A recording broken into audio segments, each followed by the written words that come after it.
All right, so you guys asked some great questions, and I'm super stoked to answer them.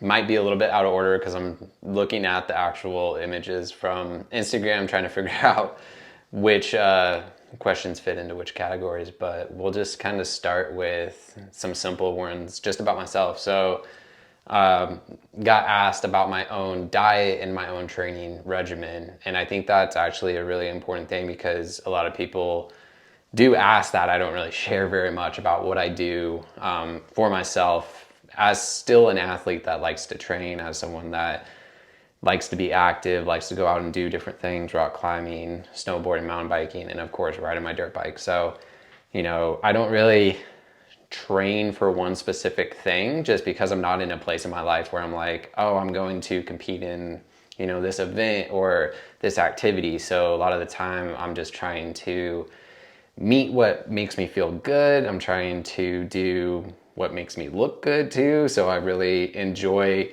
different ways of training. So I've gone through a bunch of different phases lately where actually I'm like building up my training blocks where I did a full like power lifter style program where I was, focusing on the big three, deadlift, squat, bench press, and then I'm actually into more of like Ollie lifting now. So, things like clean, snatch, jerks, and stuff like that. So I kind of go through phases, and at this point in my life where I'm at with what I'm doing, it just kind of varies a lot, but I enjoy going to the gym. I enjoy training with purpose to a program that is dialed in, that's making sure that, like I'm not just like willy-nilly doing things. So usually go about 12-week blocks with my own training programs just to kind of, give my body enough time, as I do with everyone that I work with, of course. As far as my diet goes, that's it's been all over the place because I'm always trying to figure out what's going to work for me right now. It's not so cut and dry to the point of like when I was 25, I did this thing, and now that I'm 30, it still works. And it's like for the most part, it doesn't work. I've had to make a lot of adaptations, a lot of changes to the way that I eat and what I eat. So, like right now, if I specifically was to answer like what's my diet right now, I really kind of focus on eating as much real food as possible, as much whole foods as possible, sticking primarily to organic foods, trying to avoid bad oils, good regeneratively raised meat.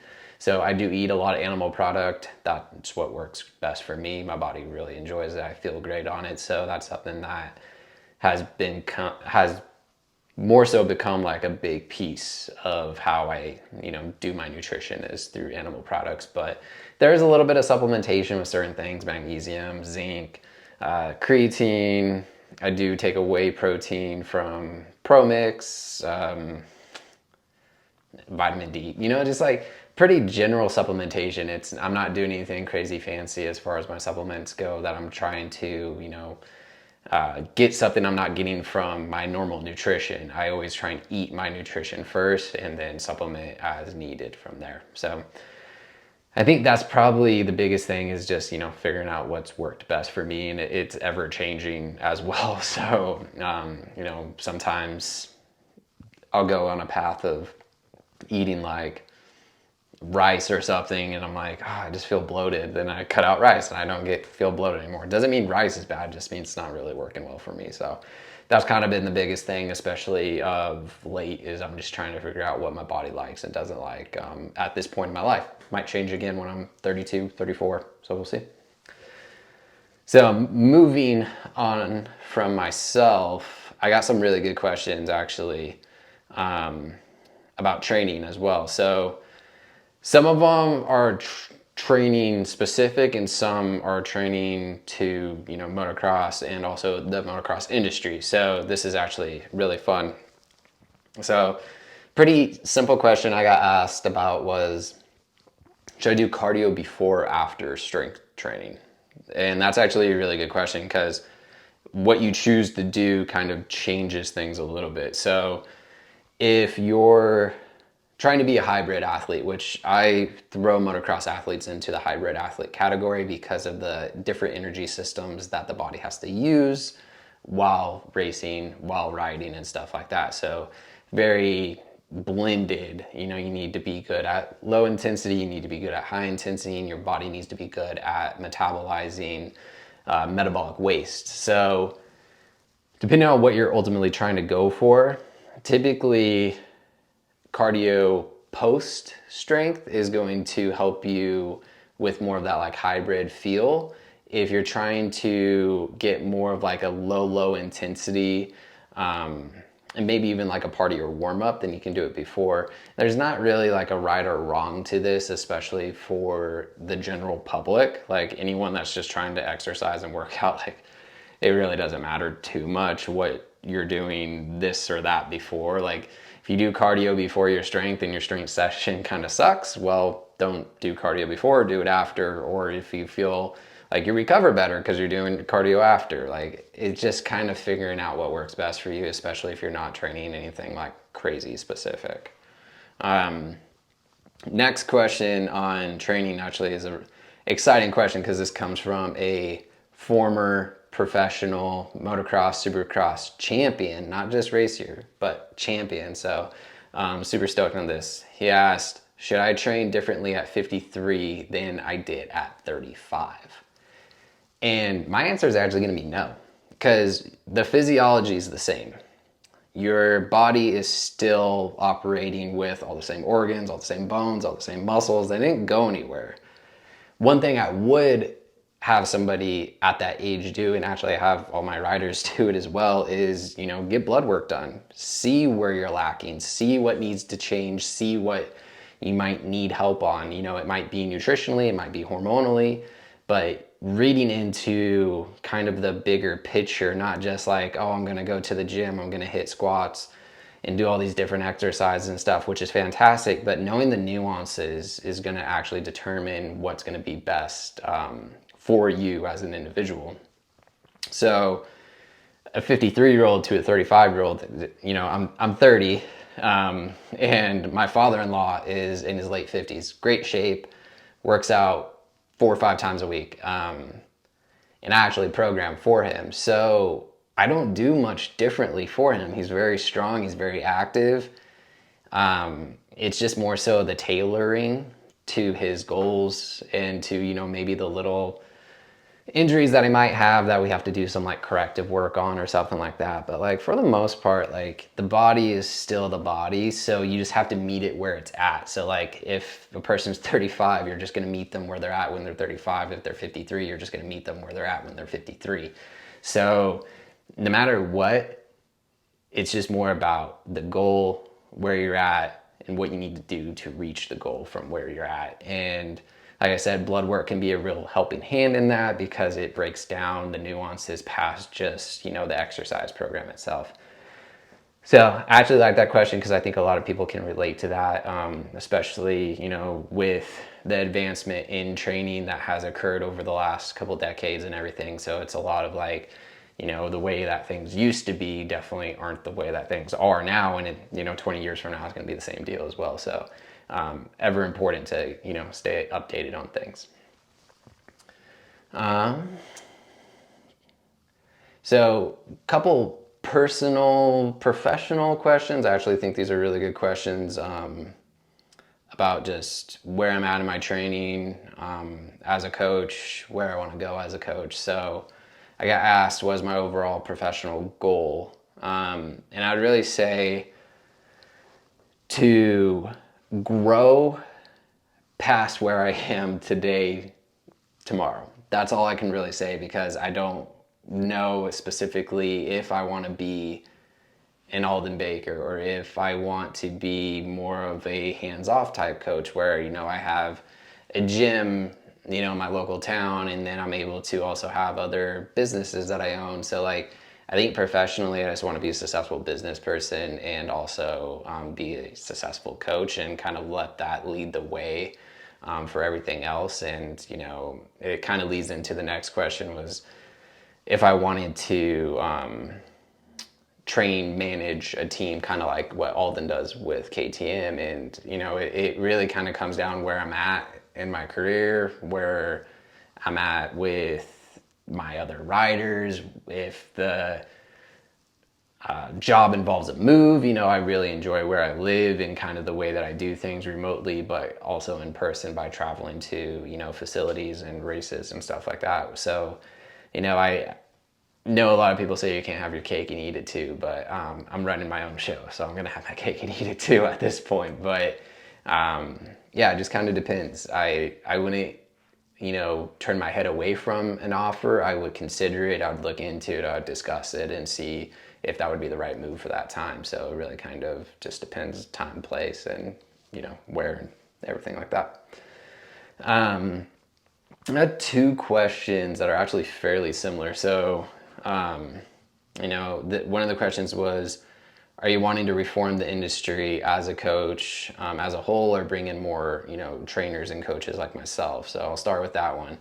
I think there's a lot of holdback in the sport where we could see better progress with coaches. Being younger at 30, I've coached for 10 years, but the industry is not super receptive sometimes to people coming out of nowhere. Like, I don't have any credentials as far as being a former Supercross champion. I'm just, I'm educated, I'm experienced, and I know what I'm talking about. So, it's a little bit different. I think it's good for the sport to get outsiders to come in, because when we get different perspectives than what have already been there, then we can see, change. Sometimes that change is going to be for the worse, but I think in this case, if we can get more trainers like myself, more coaches like myself in, that's going to be a positive thing. So I would love to be to the point where I can start to facilitate that. So we'll see where we're at in like 5 years or so. So another question that was fairly similar to that was, what would I want to see or improve in the motocross industry? And as a coach, I would like to see teams use sports medicine teams more. So when I say sports medicine, that means physiotherapy, athletic trainers, strength and conditioning specialists, sports psychologists, and stuff like that. So we see that across stick and ball sports where, at the university level, high school level, even high school, university, professional level, there's these teams that have these resources, and these resources work together collectively to try and better the athletes. And it'd be really cool to kind of see a Supercross, motocross team actually like put together a squad like that, where, myself as a strength and conditioning specialist, can know that, okay, this team also has the sports psychologist, this team also has the athletic trainer, has the physiotherapist, has the functional medicine, where we all work collectively together for the better of, those 3 to 4 riders, which would be really cool. Because right now, kind of how it works is we're all operating as individuals, and then we communicate, and it still works, but like, it would be cool if we could all be, on the team together with the same intent. We got these 4 riders, they're our focus and our only focus. And I think that would be a really good thing to see in the sport, and actually would take the sport to the next level, because taken more serious, I mean, the athletes are absolutely world-class athletes. So it's kind of a bummer that there's not a huge priority put on treating them like world-class athletes like they are. So, we collectively just do our best that we can as, individuals in sports medicine to help them. But it'd definitely be really cool to kind of see actually a team come together and bring everyone in to put the focus on the riders like that. All right. So got questions about this weekend. So this weekend is Anaheim 1. Today's Wednesday. I was supposed to fly down there today, and I'm flying down tomorrow now, on Thursday rather. But got asked who I'm working with this weekend. I haven't really announced a lot of who I'm working with for Supercross I think I have 9 to 10 Supercross racers this year, which is awesome. Super stoked on working with them. So this weekend, however, due to injury to Derek Kelly, he's still healing his broken arm. So I'll be around with him, but won't be working with him for the race because he won't be racing. So I'll have Shane McElrath, Freddie Noren, and Bubba Pauly, that I'll be working with. And those guys are healthy. They're ready to go. They've trained really hard this off season. I also have a 250 privateer who did Supercross Futures last year that is doing Supercross on his own this year, and Braden Spangle, and then Slade Flora. Super stoked on him. He's with HBI. I'm covering HBI's 250 team, so they also have an East squad that we'll see when it comes East time, but I'm not working with them this weekend because obviously it's West. So I think that's about it. But we'll see how things go. I'm super excited to get down there and help them out and see what we get from that. So a couple 250 guys and a few 450 guys out there. As far as my predictions for the weekend, for 450 and 250, it's hard to say actually for 250 because I'm not sure if everyone's announced for what coast everyone's going to. I think there's been some showing, but unsure completely.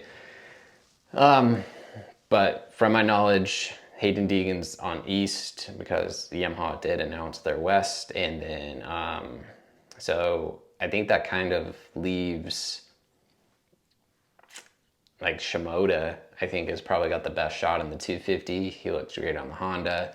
He raced Paris Supercross, looked really good. So we'll see. I think he's got a pretty good shot at actually winning Anaheim 1 for West.